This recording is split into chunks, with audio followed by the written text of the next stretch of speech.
Mga ka-disciple, na-experience mo na ba yung buong gabi kang nagsikap pero parang wala ka pa ring nakumang resulta?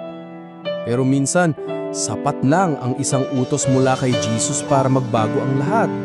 September 4, Thursday of the 22nd week in Ordinary Time. Sa ebanghelyo natin ngayon mula sa Lucas 5 verses 1 to 11, si Jesus ay nagtuturo sa tabi ng lawa ng Genesaret.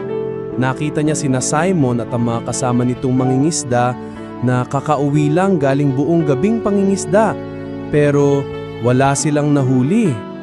Sumakay si Jesus sa bangka ni Simon at pagkatapos magturo, sinabi niya, "Pumalaot kayo at ihulog ang lambat para makahuli." Sumagot si Simon, "Guro, buong gabi kaming nagpagod at walang nahuli. Ngunit dahil sinabi mo, ihuhulog ko ang lambat." At doon, nagkaroon sila ng napakaraming isda, halos mapunit ang kanilang lambat. Namangha si Simon at sinabi, "Lumayo ka sa akin, Panginoon, sapagkat ako'y makasalanan." Pero sagot ni Jesus, "Huwag kang matakot. Mula ngayon, tao na ang hulihin mo." Iniwan nila ang lahat at sumunod kay Jesus. Mga ka-disciple, madalas tayo rin ay parang si Pedro, pagod, discouraged, at parang walang bunga ang ating pagsisikap. Pero ang sikreto ay ito, kapag si Jesus ang nagsabi, kahit imposible, may mangyayari. Hindi lang isda ang gustong ipahuli ni Jesus kay Pedro, kundi tao, kasi binigyan siya ng mas malaking misyon.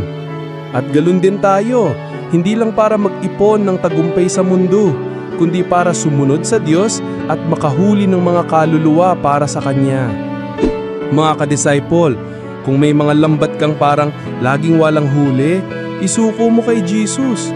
Dahil kapag siya ang kumilos, magugulat ka sa biyayang Kanya ibibigay.